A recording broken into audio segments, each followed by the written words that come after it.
Action-packed with dragons smashing splashy patches, bats and axes, hacking you up haphazardly like medical malpractice. I am the Dragonborn, I still wear the hat with badass horns. I fought swarms, I forsworn hordes, and now I'm after more.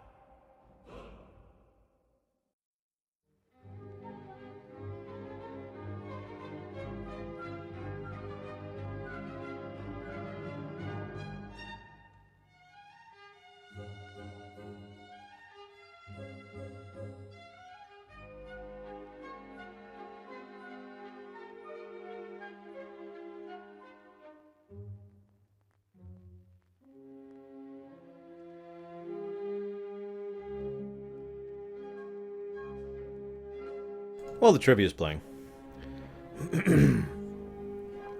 I'd just like to say that already I'm in favor of the Bethesda stuff. I didn't start streaming earlier because, to be perfectly blunt, I wasn't ready to. They started a little earlier than I thought. They've been showcasing fan works, fan games, fan just pieces, you know, stuff like that. It's been some good stuff. And I've been liking it so far. It's been some good stuff. Also, I lost a patron. He chopped his Patreon donation in half, and so I wanted to make up for that. So I've decided to emphasize how much I absolutely adore EA. I don't want anyone to mistake my opinion on EA. So we're just gonna go ahead and have that over there, just to make sure my opinion on EA is absolutely clear.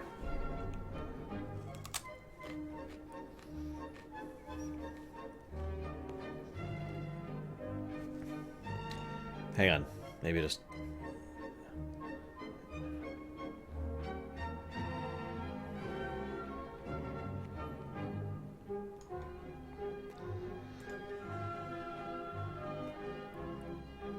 Anyways, I do want to talk of apologism. So, I hope I have enough time to talk about this. So, one of the things that I get called out for is being a fanboy and an apologist for several things. I don't really think that that's fair in certain cases. I don't think I could be considered an apologist for... Look, we're almost there. Thanks for watching the BE3 pre-pre show. I'm gonna go jump on Twitter and start collecting your fan questions for the BE3 Plus show. That's a great idea, Matt. And with that, we'll toss it over to Adam Sessler and Morgan Webb. Thanks, everyone, and enjoy the big show. Bye. Bye. Hello, everyone. My name is Morgan Webb. And I'm Adam Sessler. And we would like to welcome everyone to the 2016 Bethesda E3 Showcase. We are inside the LA hangar. This is a massive space that Bethesda has completely taken over and built out special for this year's big event. This venue is so big, it's actually become the 6th largest theater in the state of California. And we're here with almost 2,000 people, including press, industry stalwarts, and most importantly, hundreds of Bethesda's biggest fans. Just like last year's showcase, Bethesda has opened the doors to the people who play their games. And along with all of you watching this live stream, we'll be getting a first look at the games to play for years to come. Now, the showcase is going to begin in about 20 minutes, but it's not just about the stage show. Right after the showcase, we'll be back here live with exclusive interviews with all the developers behind the games you just saw on stage. It'll all take place during what Bethesda is calling BE3 Plus. A big celebration with live game demos and more. We'll take you inside BE3 Plus, show you all the amazing stuff that's on display, and dig deep to reveal even more info about all the games you'll see tonight. So be sure to stick around for the entire live stream and follow us throughout the event on Twitter @Bethesda using the hashtag BE3. So send us your comments, and if we answer one of your questions on air, you might even win something awesome that I can't show you yet. Trust me, you want it. You actually do.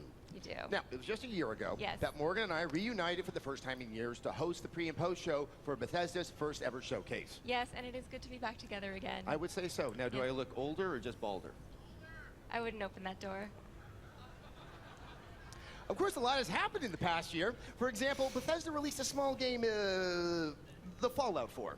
Oh, I have heard of that game. Yes, and somehow it managed to be one of the biggest releases of 2015. You know, I actually am still playing Fallout 4. Not because I'm a Well, not because I'm inept in playing Fallout 4, I'm an inept in other things, but because Bethesda's managed to release 3 different add-ons. The most recent one is Far Harbor, which I've only just begun to explore. Yeah, it's huge. It's actually the largest landmass of any Bethesda add-on. It's even bigger than Skyrim's Shivering Isles. Plus, it's got that spooky vibe. Something is going on up in Maine. So how about we take a look at Far Harbor right now? Please, bring my daughter home.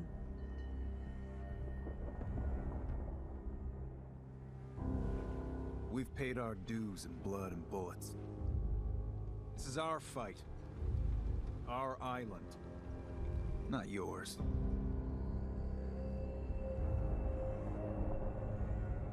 Hi, bro. The fog can do a number on you. Get you all turned around. Far Harbor has a right to the truth. The people of Far Harbor need only peer out their windows to look upon the face of Atom himself, given form in holy fog. I know peace can still be achieved. Peace? You call murdering one of ours peace? Is that a Murloc? Careful. This could get out of hand real fast.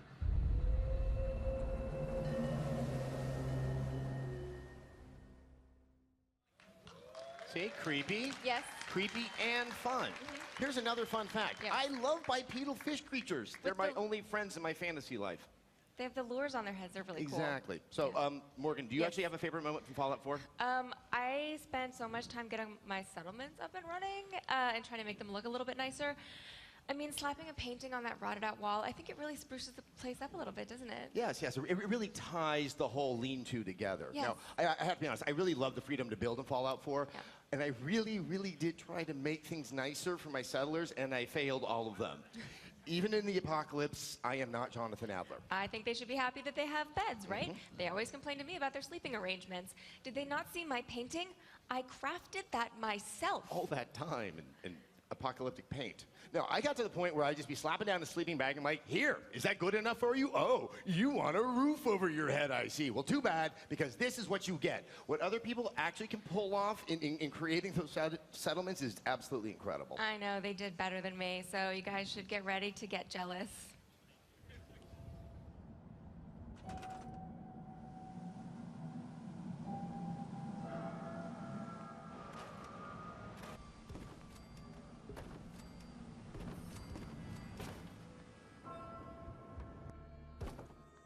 Is this just someone doing this? I mean, it's cool to see other people doing it, but...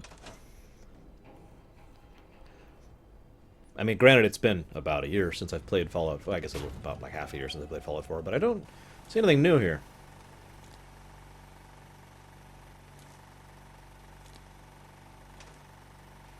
But I mean Groxic because I liked it. I plan to stream more of it in the future, as my website shows.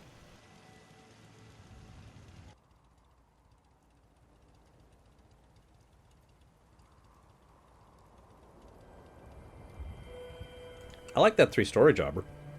That's nice. But, I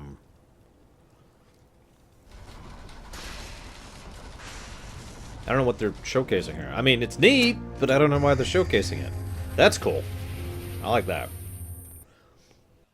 All right. I think this is true for many, many people. Yeah. I love the setting of Fallout 4, especially in those denser parts of Boston, and how it juxtaposed that Fallout sci-fi with actual historical locales. And I also remember just how awestruck I was the first time I stepped into Diamond City. It was just like, wow, this is like some kind of odd fantasy horror in my mind. Yes, the great green jewel. Yes. You guys should totally try the power noodles. They're worth the price. I didn't really think he was a baseball fan, though. That's why I'm a little surprised about it. Well, no one ever really presented baseball from a survivalist perspective before, so it really kind of got Alright. to me.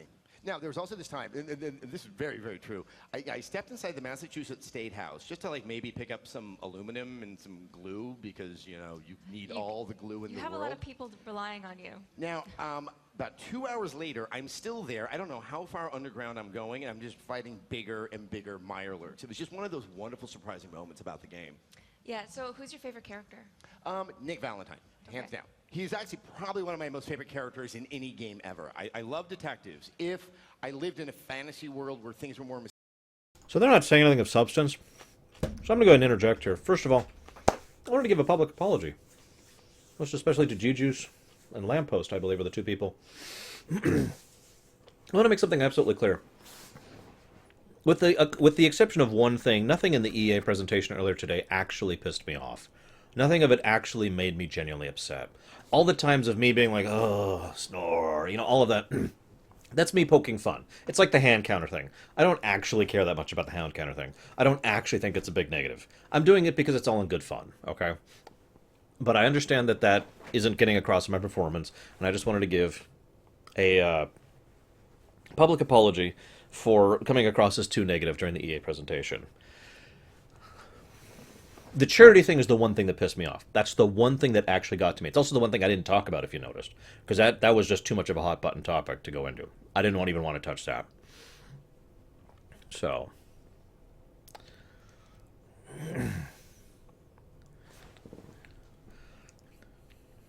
I wanted to give that point out there.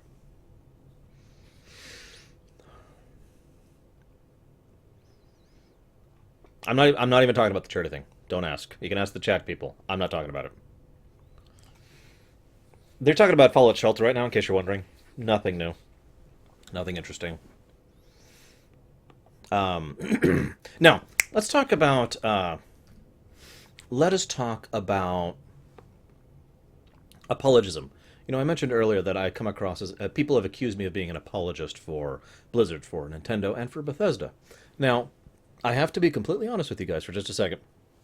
I have actually done stuff that I could actually consider to be apologism for Bethesda games. I will admit that because of pendulum effect, okay? I have heard so much non-stop, endless... Really? You're showcasing mods? Oh, sure, whatever. Here, have the music.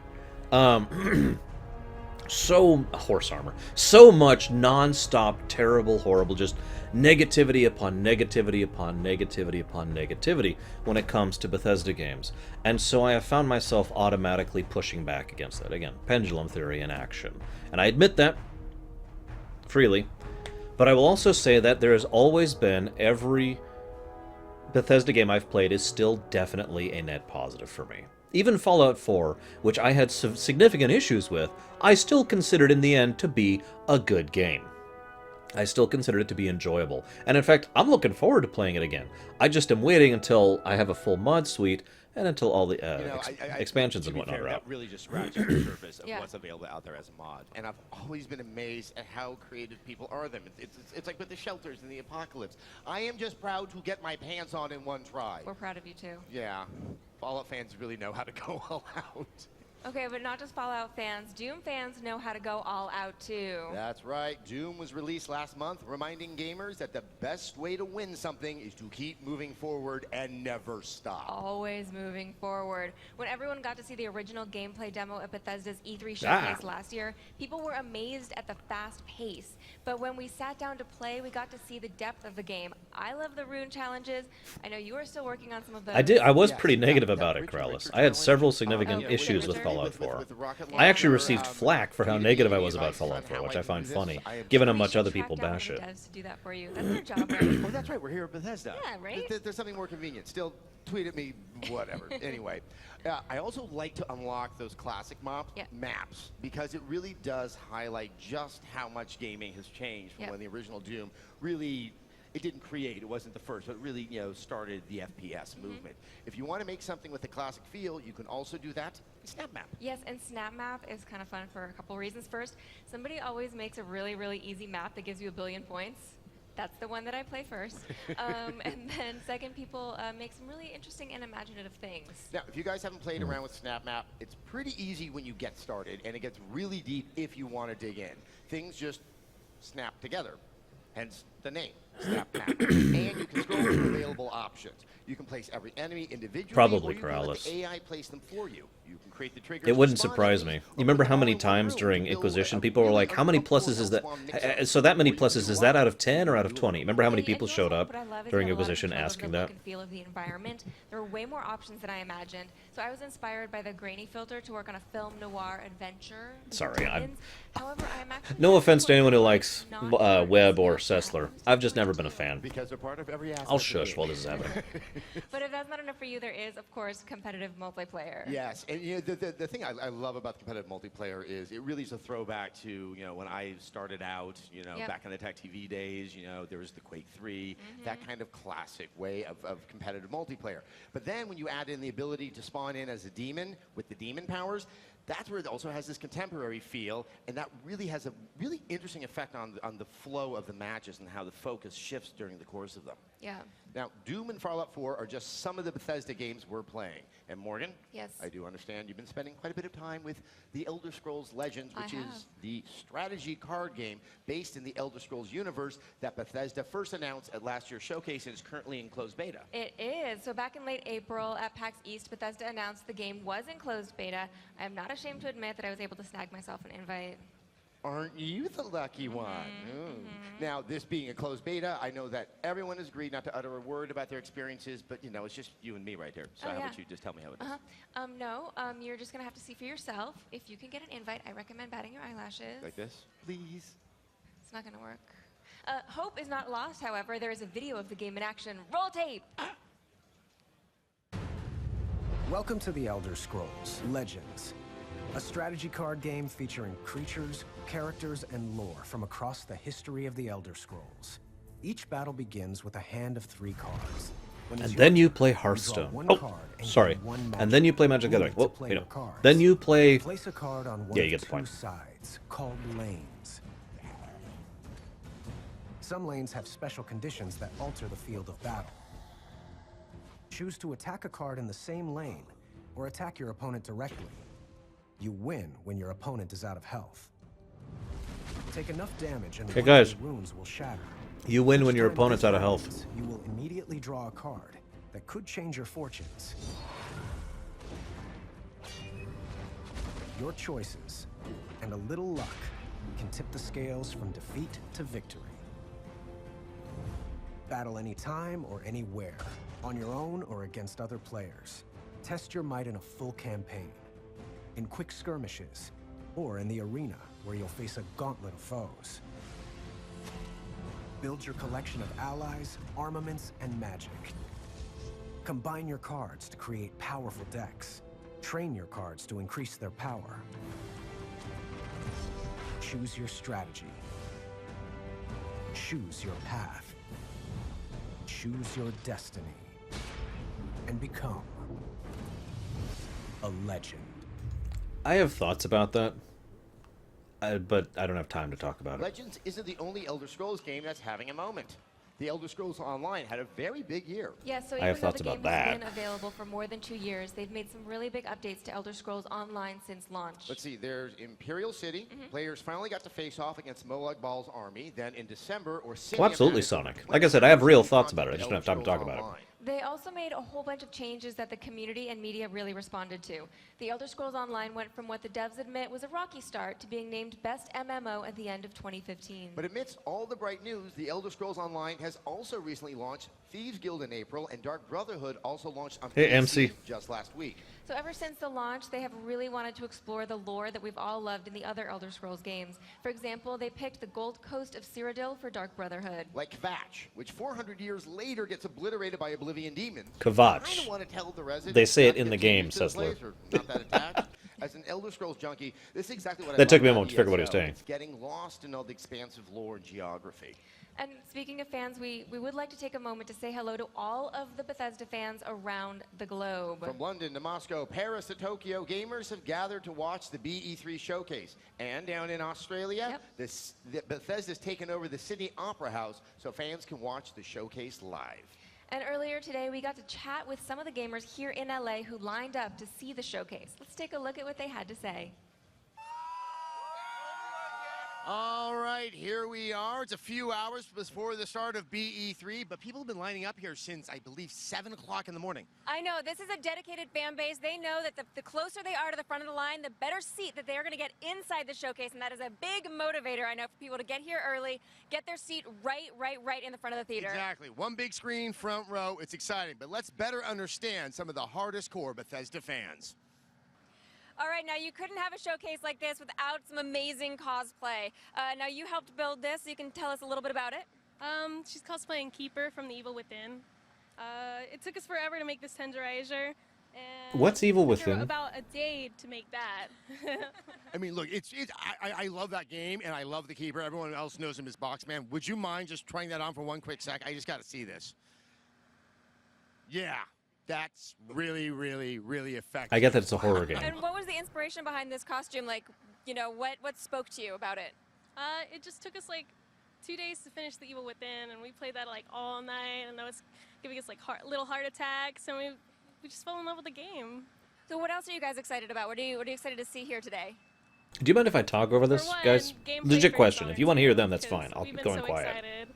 Just the first trailer from last year, waiting in line for hours. So we're just like, yeah, I hope we get to see other stuff. Maybe Elder Scrolls? Maybe new Elder Scrolls? Well, Hey, actually, Raspin. going back to Dishonored 2, I mean, now we have an adult grown-up Emily Caldwin. Is that something you're considering for cosplay? I'm actually working on doing Emily. I started the Scarf last year, and I've been thinking about, Okay, I see a lot of people saying it, and I want to make sure I'm clear. I have nothing against people who cosplay or put a lot of effort into this. In fact, I think it's awesome. I think they get showcased this way. I'm a huge person who likes to promote cosplaying in general, so let me just get that out of the way.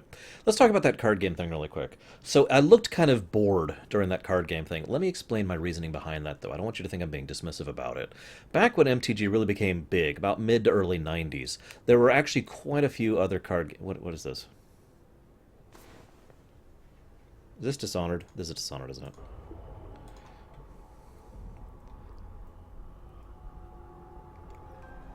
I'm never going to get to talk. That's fine. It's happened again. Someone's pulled the rug out from under you. An empire at your feet, and you've lost it all. Be honest, did you really deserve any of it? More important, what would you do to get it back? Careful. There's always a price to pay. What you decide will ripple across. I was gonna say, this is the same trailer, isn't it? Blood in the gutters and corruption Ew. on the wind. Seriously. It'll be Ew. fun watching this unfold. What will you do with the power I've given you? How will you make your mark? Yeah, this is the exact same trailer. Okay, so the card game thing, right? So after I hope so, John. After the Magic the Gathering came out, there was a bit of a rush of other card games. Now, let me go ahead and say this. There's a problem with Me Too things. I've talked about this before when it came to video games. But it's not always a Me Too situation, and this is especially true when it comes to things like tabletop. You know, people start showing interest in cooperative board games with a trader, and all of a sudden those are all over the place, that kind of a thing, right? And people showcasing interest in co-op board games, that kind of a thing. So while I made the somewhat dismissive comment of, oh, look, it's Hearthstone again, that's actually not really accurate. I'm actually in favor of the idea of us getting more variety when it comes to that kind of gameplay. Just because it's another video game, card game, does not make it a Hearthstone clone, does not make it a Gwent clone. It makes it its own thing. And as long as they actually try to make the actual mechanics of the gameplay different, which I don't know if they will or not, then I'm in favor of that. I like the variety. I like the fact that different people are trying to get their works out there. Definite positive. And I wanted to talk about that because I'm not one of those people who thinks everything needs to be new, and I'm not one of those people who thinks everything is the same as others. I'm one of those people who actually argued very strongly that WildStar was not a WoW clone. When people are like, oh, it's a WoW clone. It wasn't. It was its own thing. And, to use the Doom clone thing as an example, there were plenty of Doom clones that actually were their own FPSs, that went in their own directions, that were enjoyable in their own right, And I liked that. So,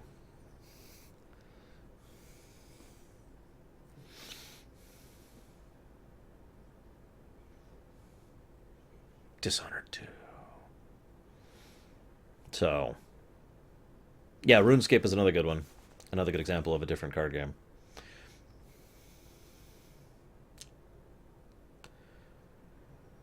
Yeah, well, I remember the Wolfenstein clones too. Excited for that. I think some people in here might be excited for that too. Excited. You know, I still that's haven't played a the nice Dishonored one. understated term. Well, Yes. you will not have to wait long. Bethesda has announced that Dishonored 2 will be available worldwide on PlayStation 4, Xbox One, and PC November 11th. Now you play as either, I know they're excited for that too. You play as either Gameplay? Emily Caldwin, who we just saw in the video and who looks super awesome and who I am going to play as, or Corvo Otano, who is also pretty awesome, but I am playing as Emily. Well, both characters are fully voiced, and they bring a different perspective and play style depending on which one you play. So, you know, there's a good reason to maybe play both. Do they have co-op? Sorry. They do have different powers also. If you played the first game, you're going to be familiar with Corvos. They are going to be significantly upgraded. Emily's are actually all new, so as always, there are going to be tons and tons of ways to play the game. But I do want to make a note of the location that we saw in the trailer. It has a very different feel than that sort of industrial dun wall that we saw in the first game. So the city is called Karnaka, which is really fun to say. Try it all together. Karnaka, Karnaka, Karnaka. It's like Machiku Kakotani, you know? It's just fun. It rolls off the tongue. Anyway, it's based on Mediterranean, southern Mediterranean countries like Greece and Italy. But what I noticed was the significant verticality of the city. Does this mean that, you know, we're going to be going really, really high, be up in the clouds? My friend Gary does the same thing, Raspin. For the same reason. Will be when I play as her. Okay, you're going to play as Emily. Did I mention that? I think you did. You know what I didn't see in Karnaka though? I didn't see. What did you see? Rats. Rats, maybe rats. Yes. There are significantly less rats in Dishonored 2, unless you use Corvo's Devouring Swarm, because then you're going to have some rats there. Right. Although, I don't know, the rats seem to be a little bit more pleasurable next to the blood flies. Karnaka seems to be filled with blood flies. That sounds so friendly and warm and cuddly. Ew. They're kind of cute. But we both have a significant amount of affection for Dishonored, rats and all. Yes, we do. It was my personal game of the year back in 2012, the year that it came out, and I played through it 3 times since then. And I would say, if you haven't had the chance to play it, I do highly recommend the Dishonored Definitive Edition, which is on current-gen systems with all the DLC included. I think I have said that. If you haven't played the original, trust me, you can jump right into Dishonored 2 without a worry. All right, guys. I think we've had enough speculation, don't you? I think so. I think so. I have. Audience is a little more sneaking reactive. suspicion That's that we're nice. gonna see a lot more Dishonored 2 tonight. Yeah, I have one of those sneaking suspicions as well. I don't know where it's coming from. All right, guys, the showcase Yeah, is they're a about to wee bit start, late. But we will be back in an hour with exclusive interviews and new info. So please stay tuned to the live stream and follow along on Twitter at Bethesda with the hashtag BE3. And send us your questions and comments. If we read yours, you might even nab a special giveaway that you want. You want it, trust me. All right, they're timing me. I'm getting excited. Everyone here getting excited? All right. I'm excited. 6, I'm with it. 5. 4, 3, 2. All right, guys, enjoy the show. Enjoy. Fallout, whatever it is. Maybe. Maybe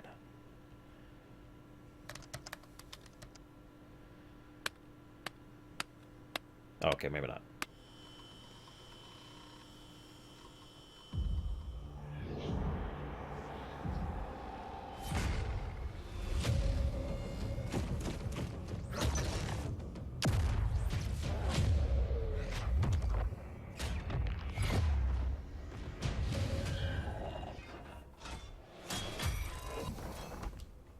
Hey, it's Quake Guy.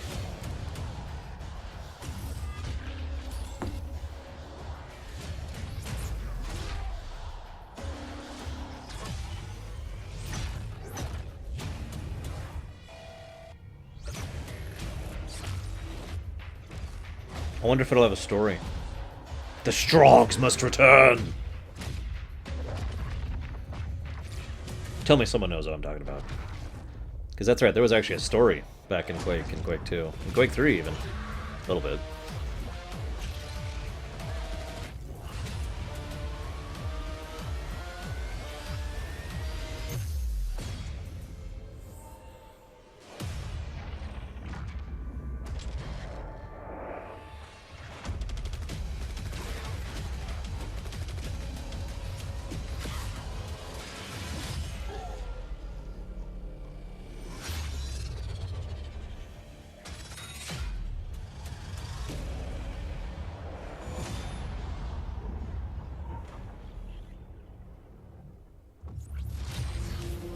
That sounds multiplayer only. Which is a darn shame. Ladies and gentlemen, please welcome Studio Director of id Software, Tim Willits. Them going back to Quake was kind of a logical decision, I'll admit that. And I have to admit, as much as I would never play it, a fully multiplayer-focused, multiplayer-centric Quake game would be a good thing. And welcome to the Bethesda E3 Showcase. Yes, Quake is back. The game that defined competitive multiplayer is back and better than ever. You know, it's hard to believe that 20 years ago, Quake was first released. And, you know, if you'll excuse the pun, the aftershocks can still be felt to this day. Quake set new standards for multiplayer and pushed the boundaries for graphics and gameplay. Quake also became a pioneer for esports, and 20 years later, Quake is still played in tournaments across the globe. The biggest of those tournaments is our very own annual gathering, QuakeCon, which will attract this August tens of thousands of people to Dallas. As a co-designer of the original game, I'm extremely proud and excited to be standing here today to announce the next chapter of this great game, Quake Champions.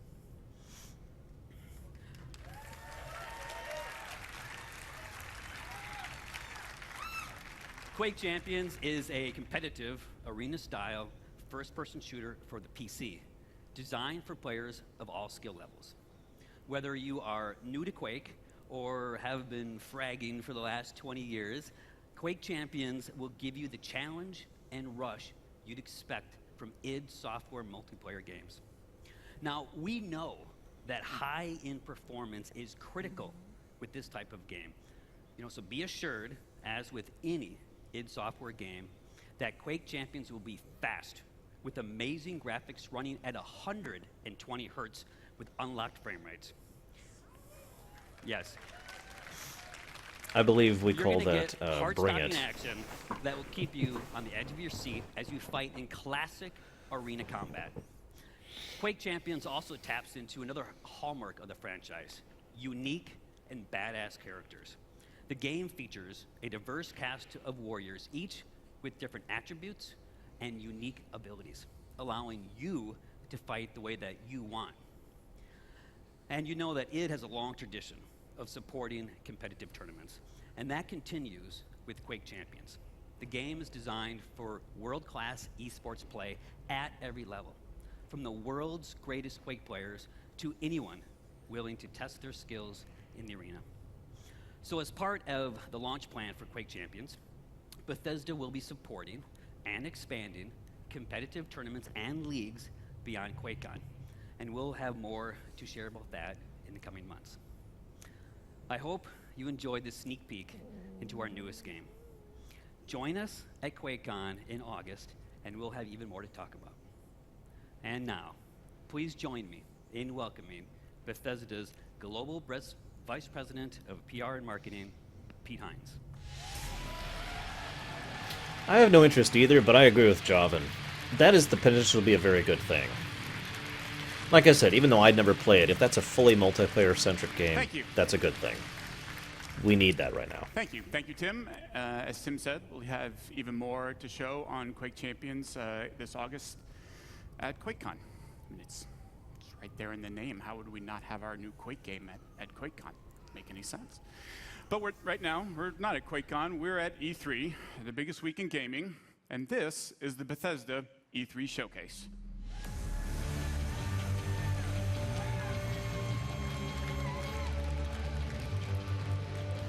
So welcome to everyone here with me and to the millions of you watching online around the world. Thank you for joining us.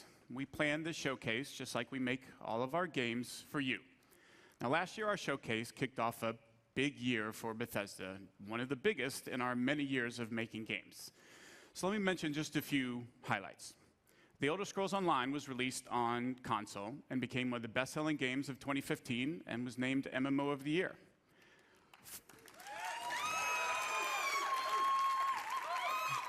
We launched Fallout Shelter, the very first mobile game from Bethesda Game Studios, and it became an instant hit and winner of multiple Mobile Game of the Year awards. In November, Fallout 4 was one of the biggest launches in the industry. So you've heard of it. Good. And won numerous Game of the Year awards, including at DICE and again at the BAFTA Awards. And now Fallout 4 is bringing user mods to Xbox One and soon to PS4 in a way that's never been seen before. And just last month, the new Doom was released to rave reviews. Now, the original Doom almost single-handedly popularized first-person shooter games, and now you have a new Doom game, faithful to its legacy with some of the best graphics and gameplay ever, and millions of fans have been enjoying the fast-paced action and creating and sharing mods using SnapMap. The response to all of these games has been amazing, and your enthusiasm and support for us has encouraged us to go even bigger. You just heard about our new Quake game. Let's see what else we have planned for you guys. At last year's showcase, I told you about The Elder Scrolls Legends, a free-to-play collectible card game. Now, as I said last year, I am a huge fan of these games. I play them a lot. So this is a game I'm particularly excited about. Legends provides a very deep strategy experience through both single and multiplayer modes, beginning with a campaign complete with a compelling story, interesting characters, and some great gameplay. The story is told from the perspective of a moth priest named Kellen. I'll let him tell you a little more as we take a look at the campaign's opening cinematic.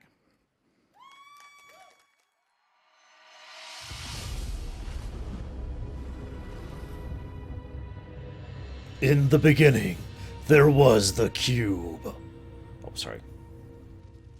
The Elder Scrolls show us what was, and what yet will be. And they have revealed much to me. Spare us your stories, old man, unless they can sharpen spears. Our war chief is dying. Our enemies are massing for another attack.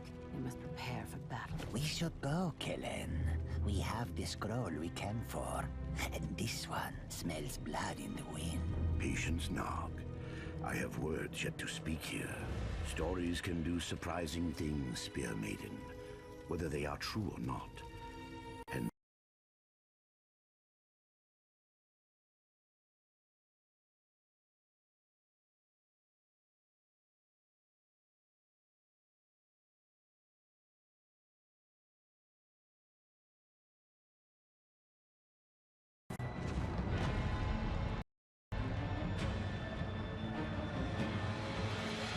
That's on their end, for reference. the Emperor fled north, leaving Cyrodiil to the invaders. This is the story of a forgotten hero who changed the very course of history.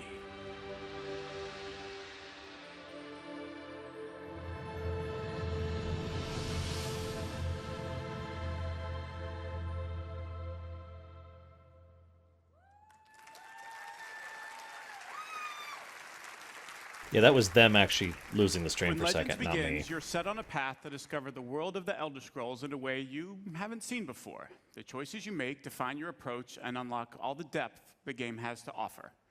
A two-lane battlefield provides more variety and strategic depth. Players make decisions that change the cards they want to improve or add to their decks. And we offer a full single-player campaign, as well as multiple ways to play against the AI or other players in both battle and arena He sounds modes. tired, doesn't he? Now, we began public beta testing in April, and so far the feedback from the people who have been playing has been terrific. To celebrate E3 this week, we'll be letting even more of you into the beta to start playing. Now, if you haven't signed up yet, just visit Bethesda.net, create an account, and sign up, and be sure to keep an eye on your email. Also tonight, we're very pleased to announce that in addition to PC and iPad, Legends will be coming to iPhone, Mac, and Android tablets and phones later this year.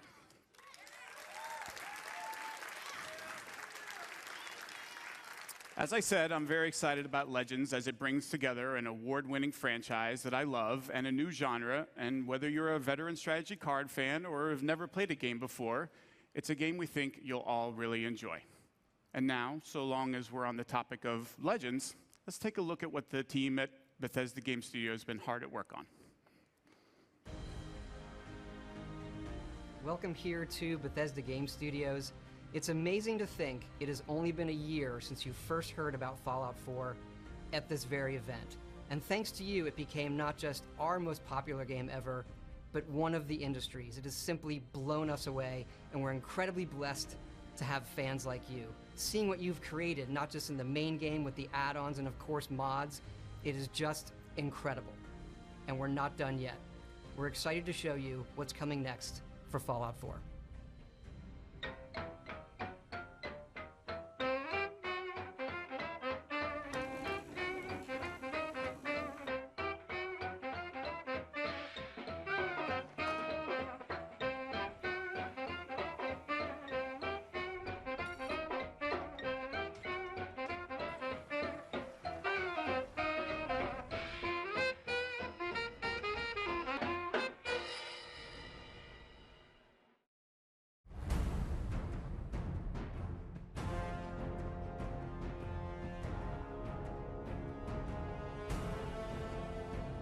Build your own vault?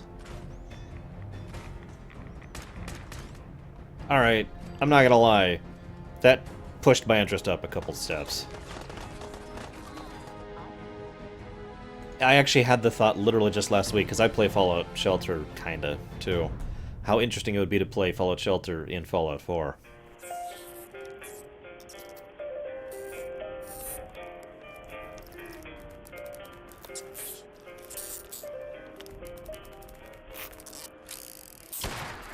It's all over, but the crying, and I can't get. Give it to me. Cities, give it to me. Oh, this is the Nuka thing. Damn. We all knew about this Nuka thing anyways, just no idea what it actually means. Still don't know what it means. Of course, we didn't just announce Fallout 4 last year. We also announced and released Fallout Shelter, which over 50 million of you have downloaded and played. We have a really big update coming out. Take a look.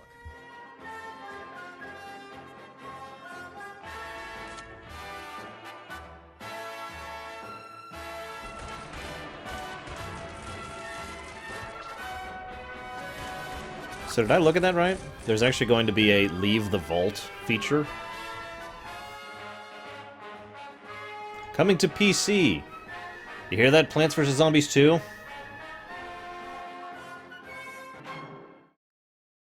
We hope you're as excited as we are about all of this stuff coming to Fallout. We want to thank you again, not just for your support over the last year, but your support of our whole studio really over the last 20 years.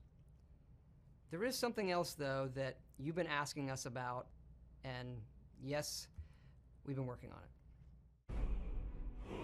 No.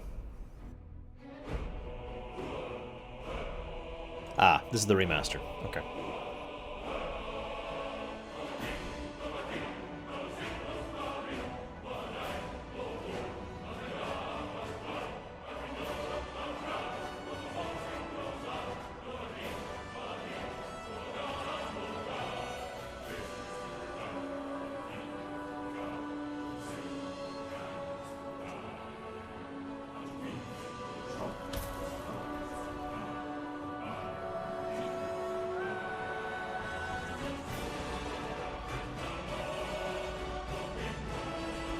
Okay, that's a nice graphics update. I was expecting just like a tweak, like everyone else's remaster in the world is.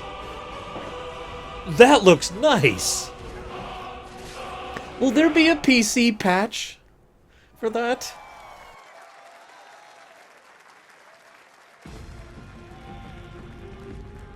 Ladies and gentlemen, please welcome the president and co-creative director of Arcane Studios, Rafael Colantonio.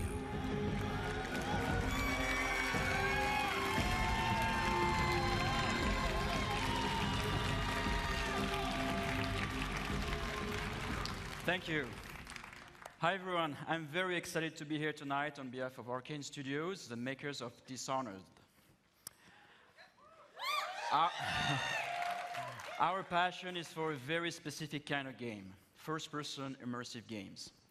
Our games blend narration and simulation in a way that makes every player's experience different, where players can improvise and where choices have consequence. Our games encourage replay in order to try different playstyles so that players are free to play their own way. In 2012, we released Dishonored. We were thrilled that the game was so well received by the gamers and the critics all around the world. That was like one of the best feelings for us developers. After that launch, my friend and co-director Harvey Smith took the lead on Dishonored 2, so he went to France in Lyon and worked with the team over there. Meanwhile, I have been busy in Austin working on something else with the team in Austin. And tonight, I have a surprise for you. I'm going to reveal what that surprise is in a minute. It's a new game built on the values that are so dear to Arcane. It's another first-person immersive game set in a dangerous universe, only this time we've added a psychological thrill. Here is the world's first look at what we've been up to. Good morning, Morgan. Today is Monday, March 15th, 2032. You have a 9 a.m. appointment with Alex in his office. There is no duration set for this meeting. There is a 3 p.m. meeting in TranStar Conference Room A to greenlight research and development plans. Please confirm your attendance prior to arrival. Yes, Prey, isn't it? The most recent test Prey 2. Good morning, Morgan. Today is Monday, March 15th, 2032. You have a 9 a.m. appointment with Alex in his office. There is no duration. Good morning, Morgan. Today is Monday, March 15th, 2032. You have a 9 a.m. appointment. Good morning, Morgan. Looks like we have some tests to run through today.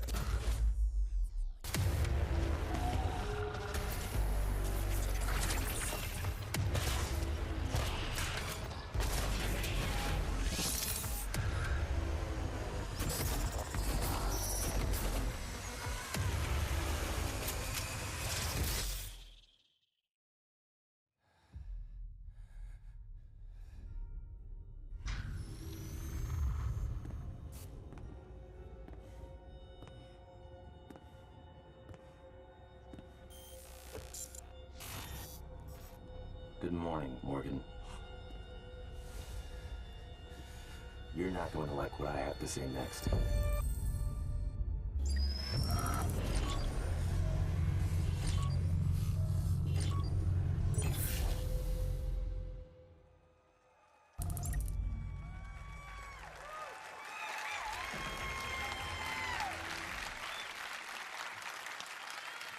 In Prey, you awaken aboard Talos 1, a very special space station.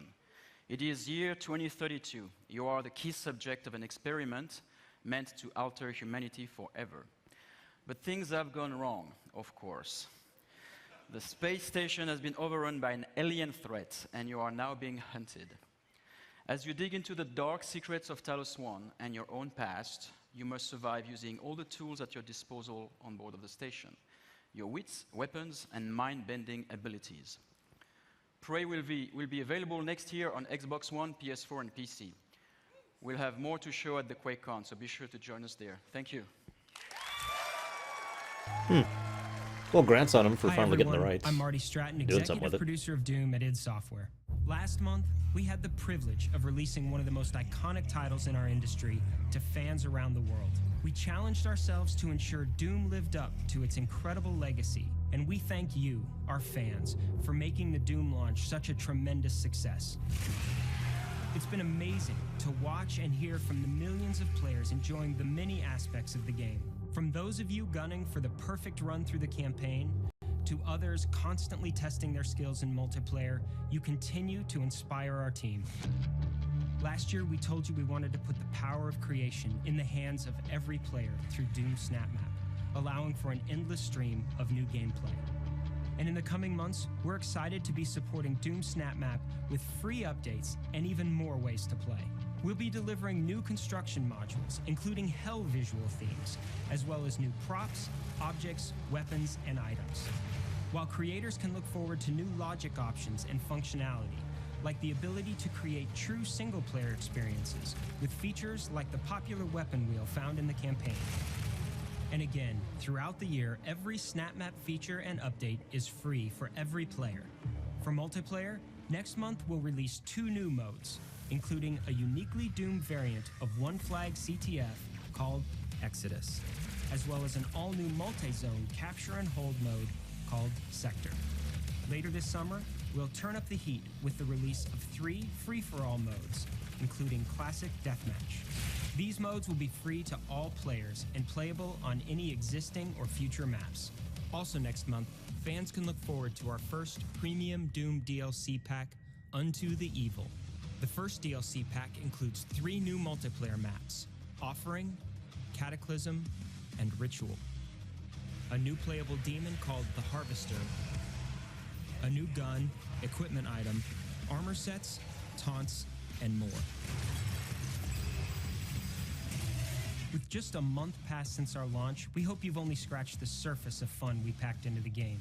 And we can't wait to give you even more ways to compete, create, play, and fight like hell. Thank you.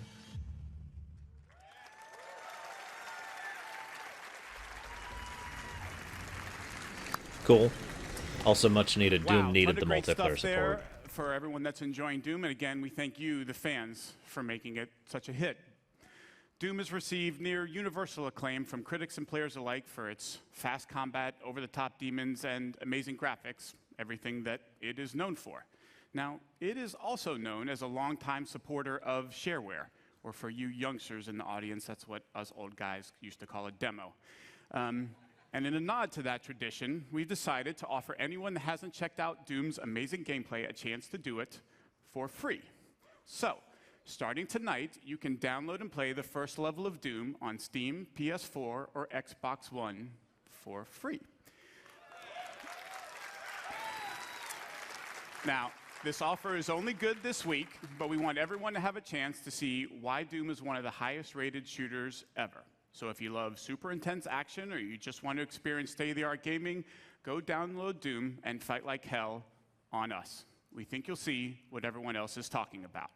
Now, let's shift from Demons of Hell to Daedric Princes and Secret Assassin Cults. Please welcome from ZeniMax Online Studios, the Elder Scrolls Online game director, Matt Firer. Matt? So, when was the last time you saw a major game get a demo like that? Which is funny because we were just talking about that in chat.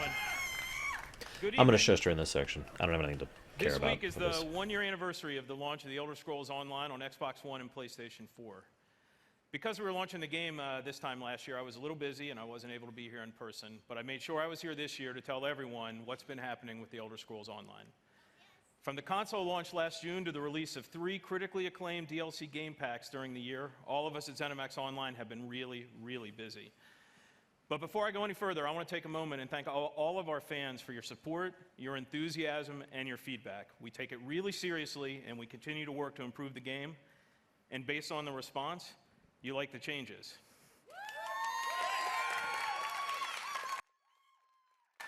Elder Scrolls Online was named the best MMOG of 2015, was one of the best-selling games of the year of any kind, and now supports a highly engaged community of over 7 million of you who have been exploring this enormous world of Tamriel.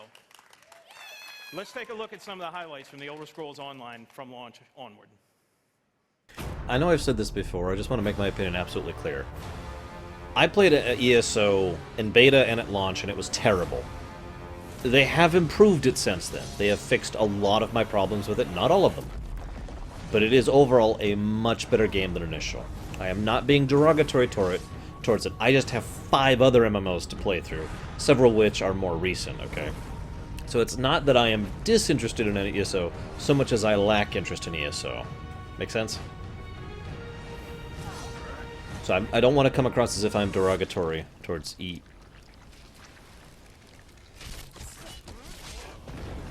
Okay. That was a nice touch. So I don't want to come across as if I am, derogatory towards ESO. Props to them for really turning it over and making it into a much better game.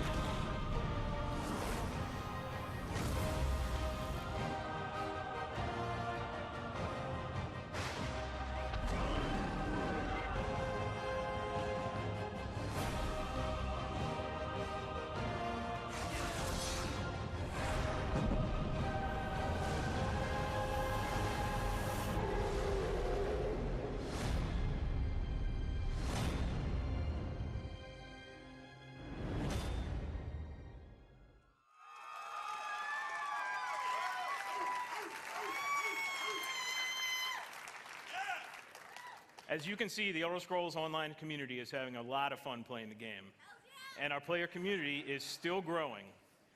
Tonight, I'm very happy to announce that on June 23rd, we'll be expanding internationally by launching Elder Scrolls Online in Japan. We look forward to welcoming these fellow adventurers to the exciting world of Tamriel. And for everyone who plays, we have a lot more great content on the way. For me, one of my favorite moments in any RPG ever was the Dark Brotherhood quest in the Elder Scrolls IV Oblivion. It was packed full of assassination and intrigue, and like me, fans everywhere loved it. So I'm particularly excited for the launch of the Dark Brotherhood DLC Game Pack on Xbox One and PlayStation 4 this Tuesday.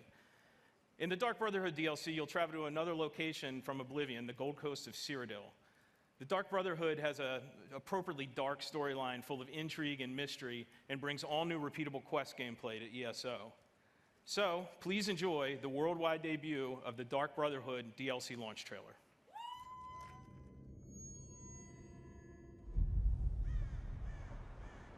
Sweet mother, send your child unto me. For the sins of the unworthy must be baptized in blood and fear. This is the Black Sacrament, Initiate, a contract that calls for murder. Now go, assassin. Take your blade into the night. Be rewarded for your service in our business of death.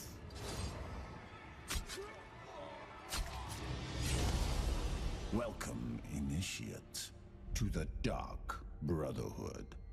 And know this, in Tamriel, no one is safe.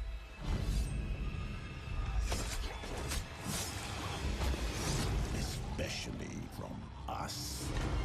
Sweet mother, send your child unto me. Cool. Sorry, don't have much else to add. Although the Dark Brotherhood stuff has been consistently good, hasn't it? In Morrowind, and in Oblivion, and in Skyrim. Our PC players are already having fun sneaking around Tamriel and learning more about this mysterious group. And we can't wait to see what happens when our console players get to experience the Dark Brotherhood this week. But that's not all. A core philosophy in the Elder Scrolls Online is to constantly make the game better. Since launch, we've regularly been adding innovative features such as the Justice System and the Champion System, and we're about to make another game changer. Tonight, we're announcing One Tamriel, marking another major evolution of gameplay in the Elder Scrolls Online. With One Tamriel, all characters will be automatically leveled to content in the world, allowing them to freely group with anyone they want, and also to explore the vast world of Tamriel with no level restrictions. This means all content barriers are gone and there are no restrictions on alliances or questing. From the moment you get out of the tutorial, the entire game world is open for you to explore freely. You can go wherever you want and play with whomever you want. This is the first time this has ever been done in a multi-platform RPG. We'll think you'll love it. That's not true. One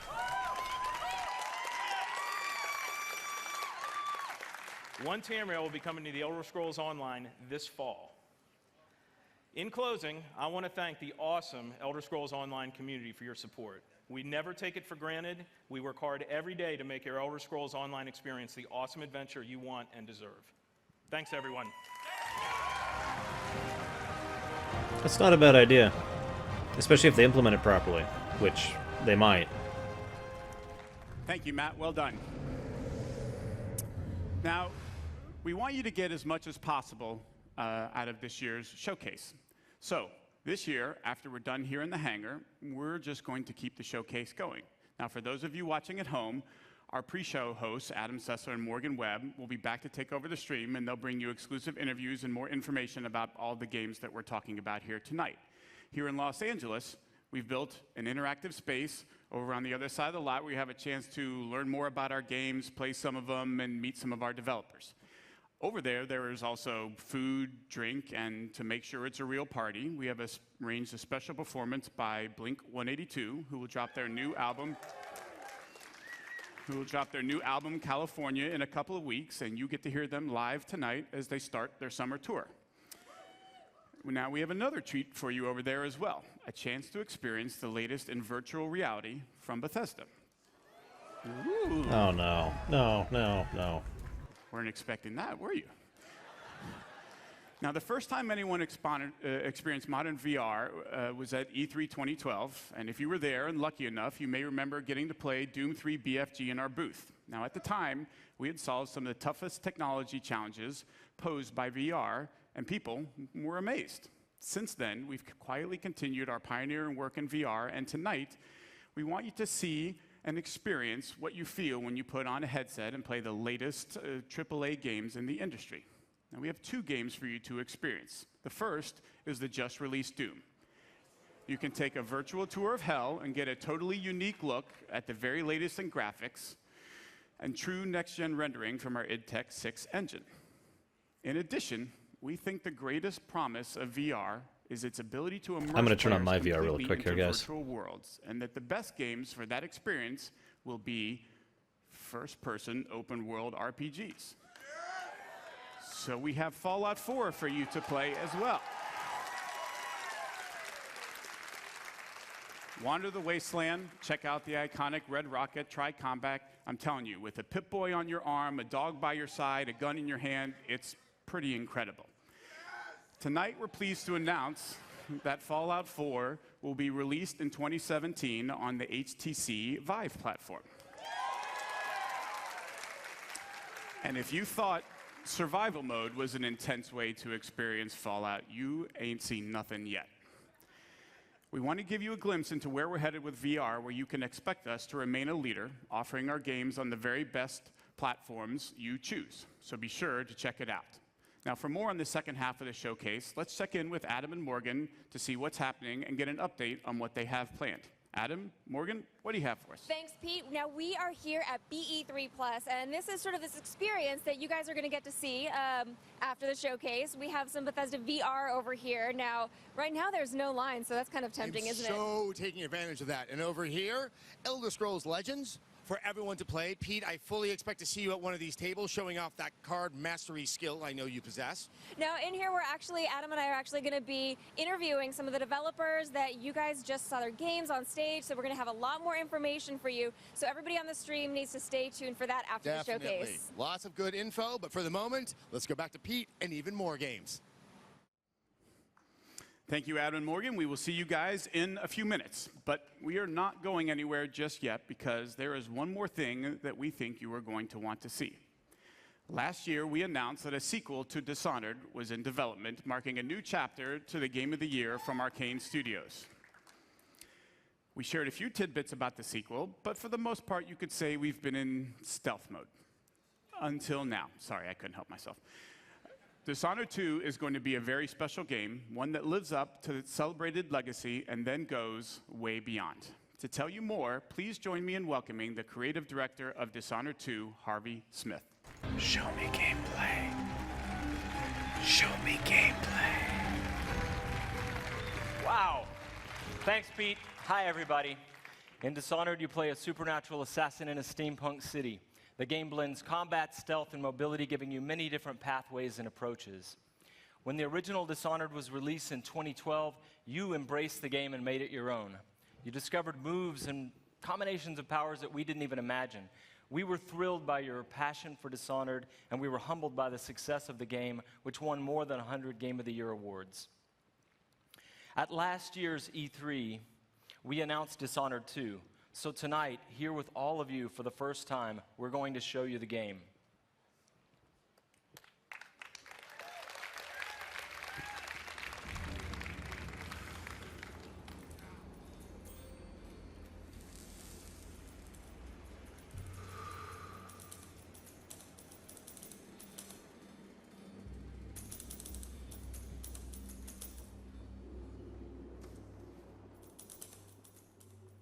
Oh my god.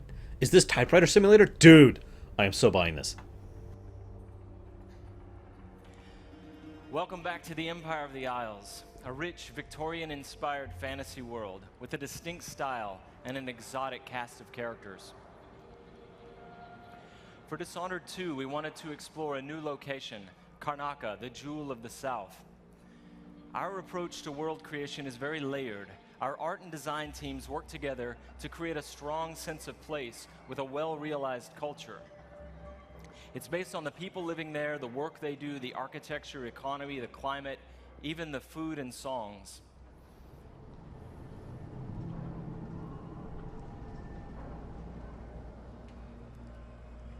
Oh, you know it, Chris. All that blood really adds to the flavor. Oh my god, it's Bloodborne! Except more linear. And in order to bring Karnaca to life, we've created a custom game engine designed to support our signature art direction and level design. We wanted Dishonored 2 to resemble a painting in motion, so we've given considerable thought to our lighting and the way it plays across every surface. We've created custom tools to support the interruptible, real-time narrative scenes necessary for a stealth simulation. And the same is true for our approach to audio, both in terms of atmospherics and stealth gameplay. All of these details make Karnaca more vivid thanks to our new technology, which we call the Void Engine. exotic wood. Wait.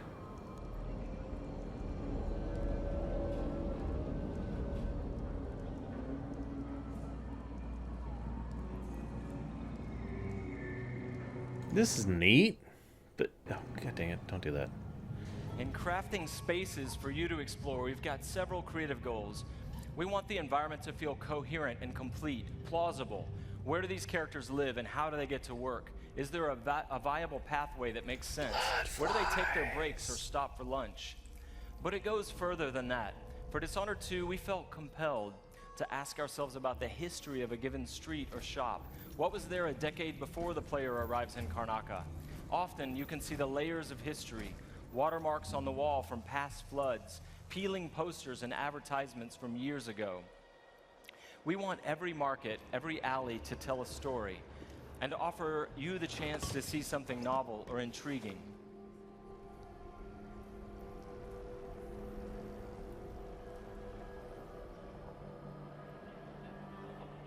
Dishonored 2 starts and ends in Dunwall, but most of the action takes place here in Karnaca.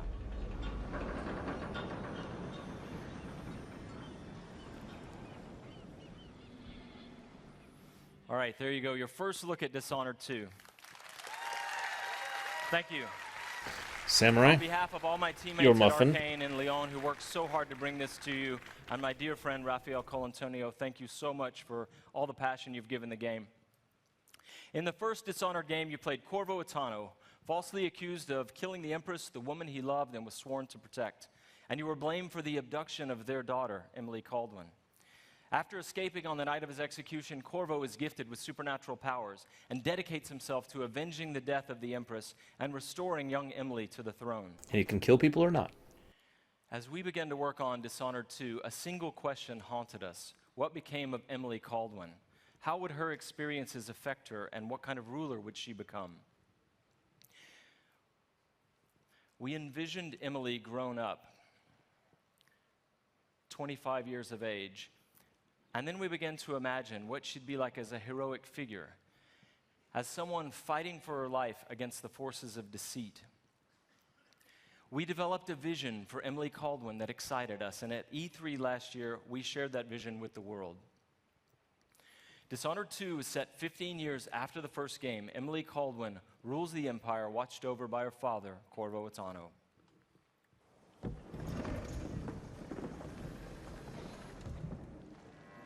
Clearly, this will be gameplay. Her Imperial Majesty, Emily Caldwin.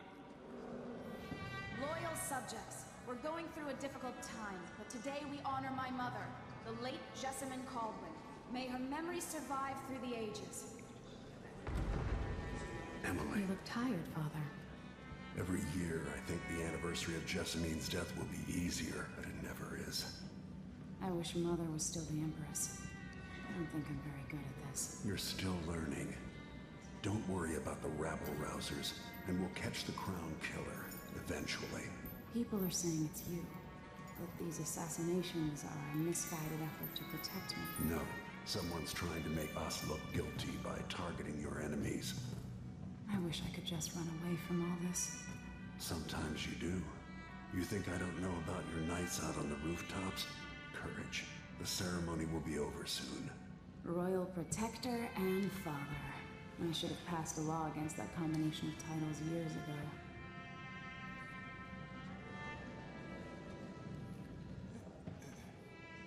What do you want to bet this is basically what you see when you first start the game? And then we skip forward a bit. When an otherworldly usurper seizes the throne, the fate of the Empire is left hanging in the balance. Dishonored 2 offers you the choice of playing as Empress Emily Caldwin or the Royal Protector, Corvo. Yeah, this is like the intro to the Emily game and right Corvo here. are both fully voiced this time, with their own perspectives and emotional responses to the events transpiring around them. Whoever you choose to play, you've got to flee Dunwall, your home, and travel to Karnaca in order to unravel the threads of a conspiracy and take back what's yours. Cool, I'm with it. And, by the way, gameplay. I should talk to the captain of that ship. Finally.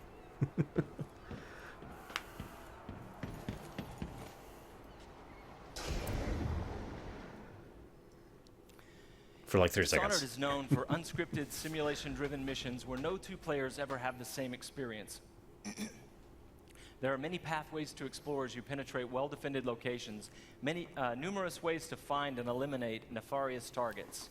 In Show me a crafting mission. the missions for Dishonored 2, Show we me a put mission. a much greater emphasis Sell on me. big, interesting themes, either from a gameplay or fictional standpoint, making each mission a wildly unique place to explore. I'll explain a little bit more about that. Today we're going to show you the Dust District, an industrial ruin ravaged by terrible storms that hit at random intervals. I will say, by the way, I wanted to say this earlier during the In the Dust cutscene. District, a Oh, militant he's still religious talking. faction called the Overseers is at war with the Howler Gang. I just wanted to Leaders praise of the both graphics design of factions this are game. trying to take each They other they down. really did You do a can side nice with the job on this. Overseers Look at or the that. Howlers That or is neither. There are brilliantly many designed, ways to graphically complete the speaking. mission. There's our Yui. Looks like it, Pretz. So, health and whatever they call their mana Everything you see here resources. is rendered in the Void engine, designed to create atmospheric and exploration-rich spaces.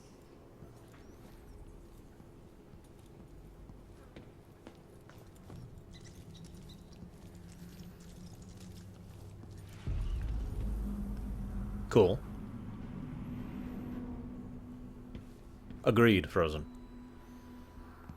To reach our target, Vice Overseer Byrne, we've got to get past a Grand Guard checkpoint sealed off by a wall of light.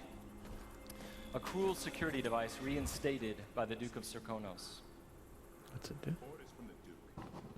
We're losing too many people. Good soldiers blinded by that hallucinogenic powder the Howlers use, then stabbed to death or dragged down by the Abbey's hounds. One young lieutenant got hit by an overseer grenade. I more meant the design than the quality reflects her, if that makes any sense.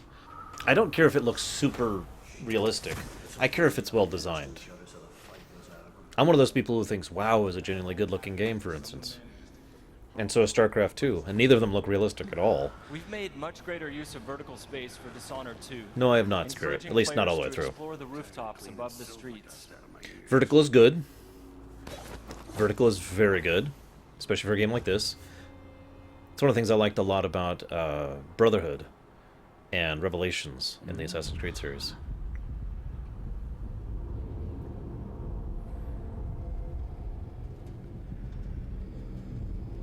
Dust from the mines.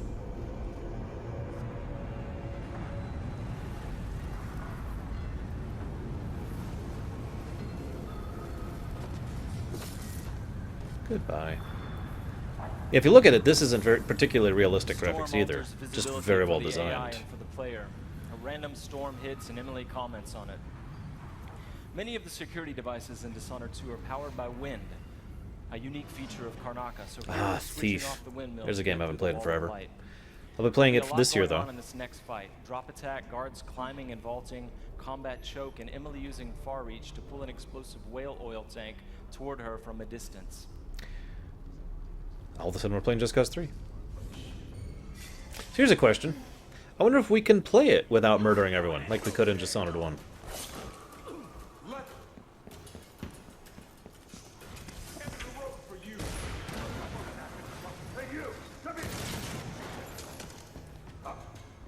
This is also a good way to show off gameplay at a presentation like this, by the way. He explains what's about to happen, then we see it in actual gameplay.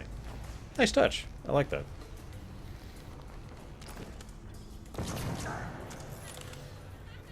All right, let's jump forward closer to our target, Vice Overseer Byrne. The Overseers are fighting the Howler Gang for the hearts and minds of the people of Karnaca. What happens here will influence Karnaca's future and the end games.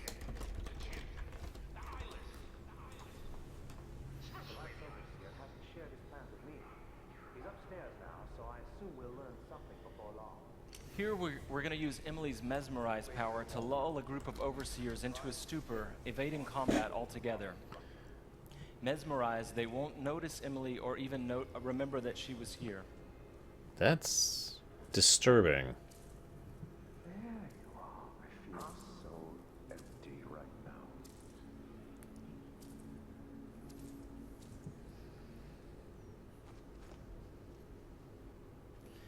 Far Reach can be upgraded Sorry, not only Teddy. to pull objects from a distance, but also enemies, so you can finish them off in midair.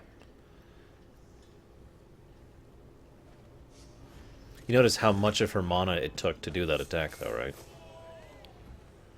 This time, all of Emily's powers, which are new, and all of Corvo's can be fully upgraded using 'cause it's being entirely new maintained. skill trees, Never mind. giving you the ability to customize more deeply. I was actually just thinking about If speedruns you're new of this to the with that. Dishonored series, it's all about options and exploration, playing at your own pace. The game has many different pathways through each mission, and also different approaches, stealth or combat, lethal or non-lethal, and a wide array of supernatural powers that will dramatically change the experience as you play. We're very close to Vice Overseer Byrne's office now.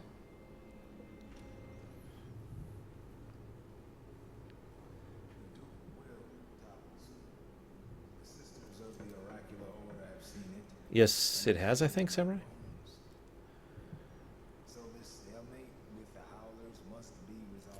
Byrne is giving a briefing using a projector. We're going to plant a stun mine and then link several of the Overseers with Emily's domino power, so that whatever happens to one of them will happen to all of them. They share the same fate.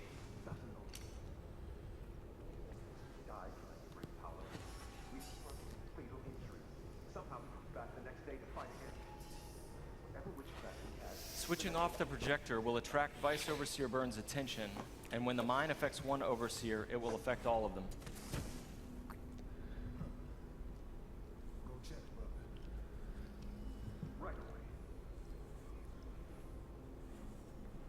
No, I didn't, Venters.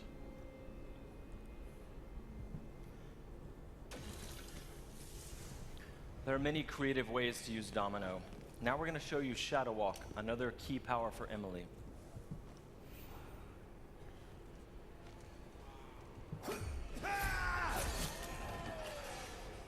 Shadow Walk is useful for stealth and combat. You saw it in the announced trailer that we made for the game, and you can fully use it in the game. Like all the powers, it can be upgraded in a variety of ways. Sold. With Vice Overseer Byrne out of the picture, the leader of the Howlers will owe Emily a favor, and that's just one way to complete the Dust District mission.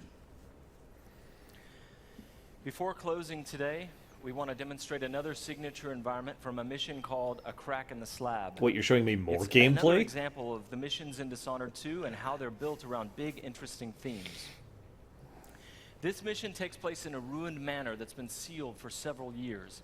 At the start, the outsider appears and explains that reality was warped inside this place after an occult event.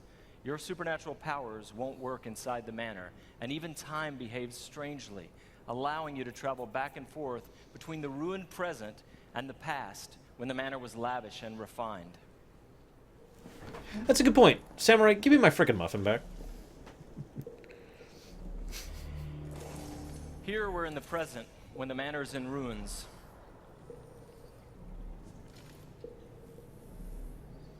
Okay.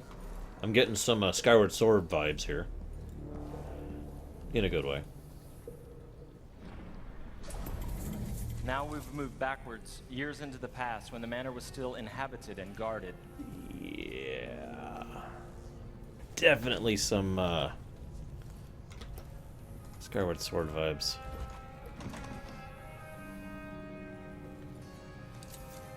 Looking through the lenses of the Outsider's timepiece, you can see the alternate timeline. This is useful for solving puzzles, as you've seen, but it can also be used to avoid or take down enemies. You can watch enemies in the alternate timeline and then step through to execute your plans.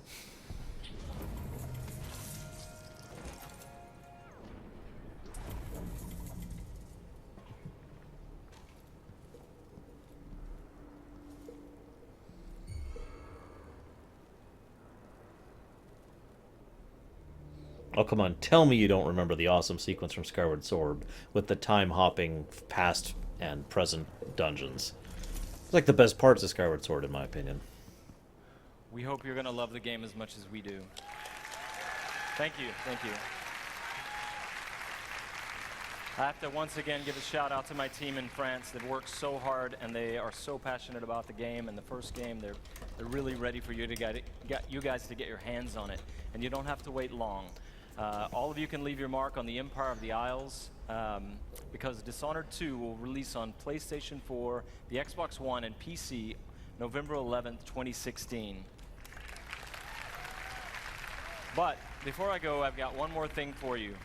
This is the worldwide launch of the Dishonored 2 gameplay trailer. You're seeing it here first. Good night. You just showed me gameplay. It's okay. You don't need... Okay, whatever.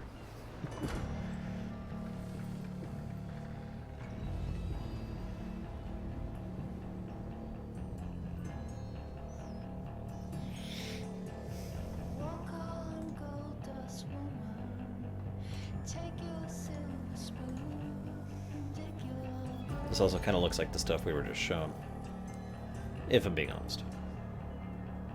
I should also give them a few more hands counters. He was doing the hands things too.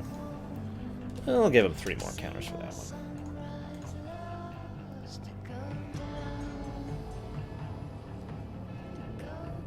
Yeah, give me my freaking muffin back, Samurai. Come on, dude.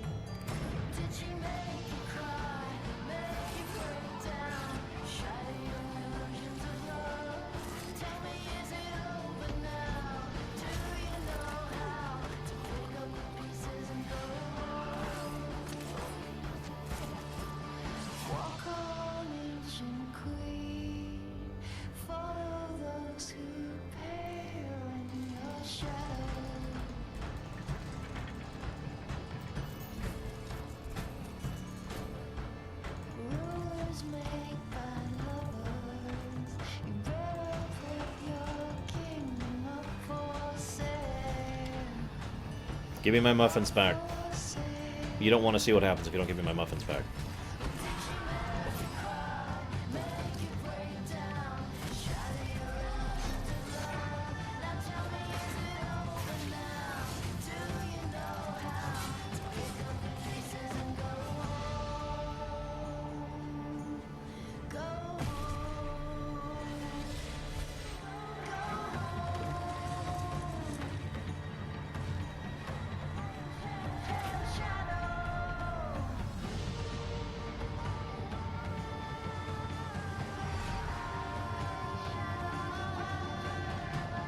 This is long. I think it did, Venters. We'll see, of course. You noticed the heart there, by the way. For those of you who care about the lore of Dishonored. Oh. Well, 2 of you.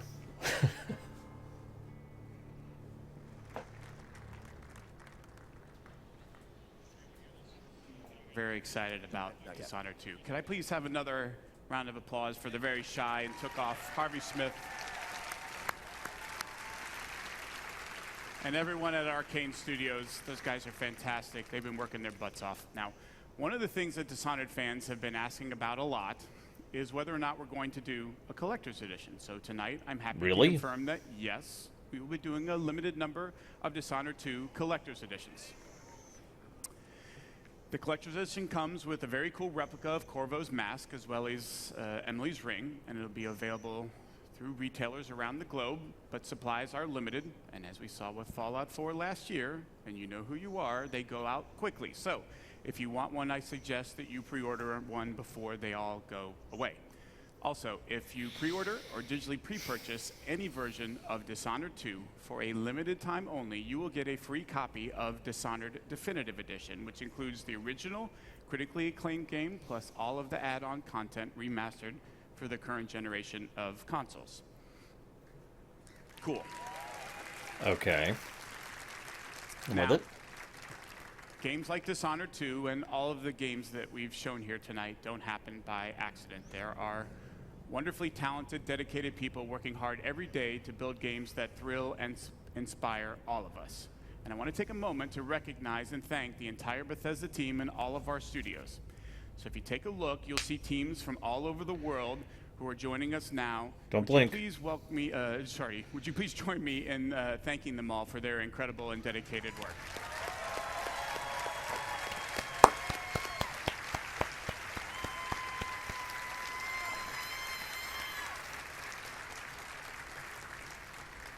Thank you very much. That was great.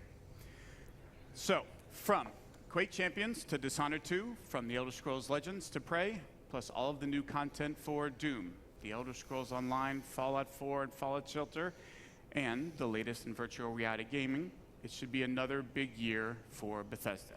Now, this has already been a great night, and we want to commemorate this moment and give you guys something special to remember it by. So for all of you here in Los Angeles, when you leave tonight, you'll get a special T-shirt commemorating this event and all of the games that we've shown. And for those of you watching the stream at home, Adam and Morgan have T-shirts to give away, so keep watching for a chance to get yours. And that is everything we have to show you from this stage. So if you're here with me in the hangar, you can head over to the other side of the lot. If you're watching online, don't go anywhere. Adam and Morgan are about to take over the second half of the stream. For the rest of our showcase, from all of us at Bethesda, thank you all so much for playing our games and joining us. That's it for me. Have a great night. Adam and Morgan, take it away.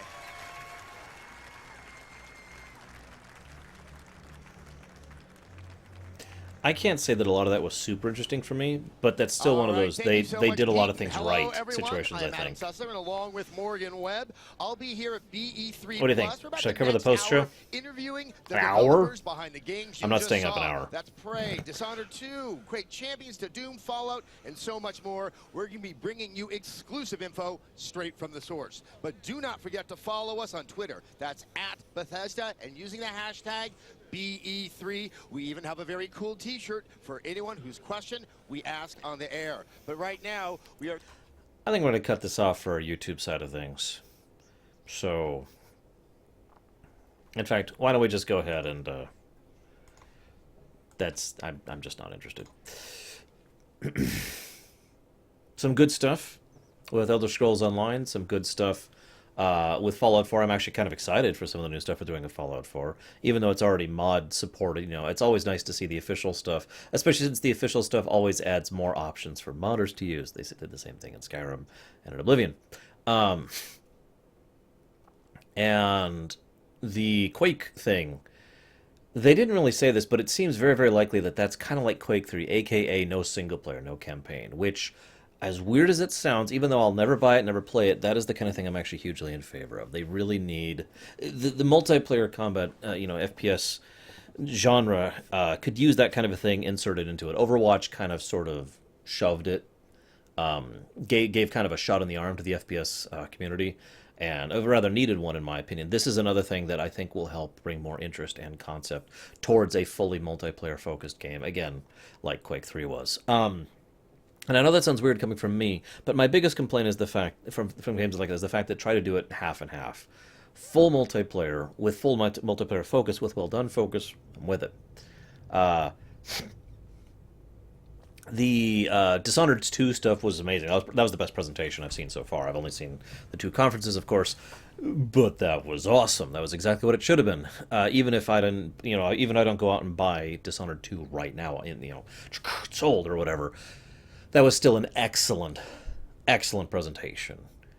You know, literally the only thing I could complain about it is a nitpick, a tiny little nitpick. I would have done gameplay in the middle rather than at the end like they did, or possibly start with a little bit of gameplay and then kind of do the boring stuff and then get back to gameplay. You know, something like that. Starting with and then leading into gameplay had the effect that it had on Chad. It had on me too. It was like, okay, you're losing me fast and you're losing me hard, and then gameplay was like, oh hey, cool gameplay. The Elder Scrolls Online, they've got some cool looking stuff there. Dark Brotherhood, woo. Again, like I said, the fact that they've really turned around ESO is a great thing. I just don't have time or interest that much right now, so that's something that I can't really enthuse about personally, but I'm still hugely in favor of it. The fact that they're doing such a large update to Fallout Shelter is actually quite surprising. It's getting to the point where you could almost say Fallout Shelter isn't quite a mobile game with the rate they've been going with that. And the fact that it's getting a PC release just kind of makes me go, And of course, Prey. Now, I gotta admit, I didn't actually get to talk about it back then because they were, there was too much to discussing for me to talk over. I didn't want to talk over the actual presentation. I was fully expecting Prey 2. You know, the fact that they finally got the rights to it, the fact that they have the ability to actually work on a Prey game, sweet. But I was expecting Prey 2, the sequel. The fact that they're rebooting it is interesting. I'm not 100% in favor of that, but I have to admit it does make sense. The fact that they're rebooting it. Given all the issues they've already had with Prey 1, they really almost didn't have a choice at this point. The hope, of course, is that they could actually go somewhere with this after this new Prey has started. But I will freely admit, like I said, that caught me completely by surprise. I was not expecting that. Trying to think. Was that everything? Did we cover everything? See you around, Groxix. If you want to know what time... I'm covering more stuff in the future. I'm covering several things during E3. If you check my website, loreno.com, on the right side you'll see the events I'm covering and the times I'm covering them. The plugin for the website isn't 100% working right now, so the times that are listed are at Eastern Standard Time, so that's -5 GMT. Blink 182. I think that's everything I got. That was definitely a better presentation than EA's one. No offense to EA. But overall, woo. Oh yeah, Skyrim Remastered. So the reason I gave such a bogged out thing is I was really impressed with how much they had smoothed out the graphics. Now, some people in chat, and my own friend who was talking to me, I was talking to Pax because we're watching the thing live basically together. The reason the graphics blew me away is because I haven't really gotten any good graphics mods. I know they exist. I don't know which they are. If you ever go look for Skyrim graphics mods, you find roughly 700 million, billion, trillion mods. So I haven't actually really used any Skyrim graphics mods. So I actually basically have been playing Skyrim with just, the vanilla graphics experience every time I've played it. So when I saw that, I was actually pretty impressed with what I saw. It looked pretty smooth. I do like Bloom. And I thought the overall, the presentation of the lighting effects and the fog effects and the increased textures on things like the trees and whatnot was really nice. It looked great.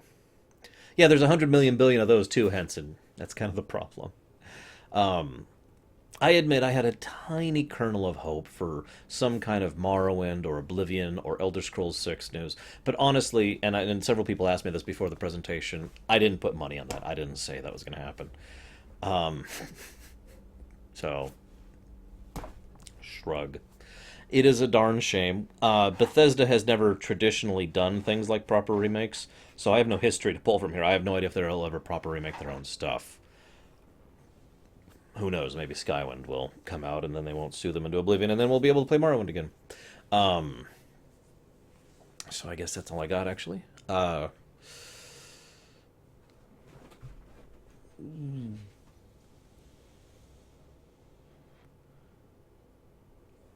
I agree too, Samurai.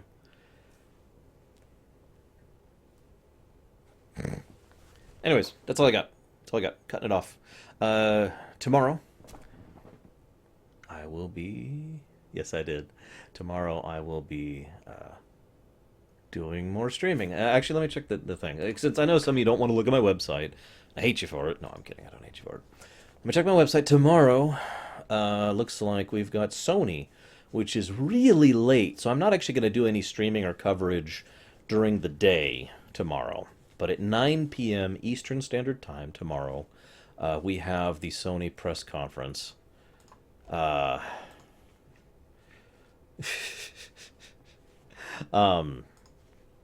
And then it looks like that's actually it tomorrow. Not sure what I'm going to say about that. But anyways, no Facebook. Peace, guys.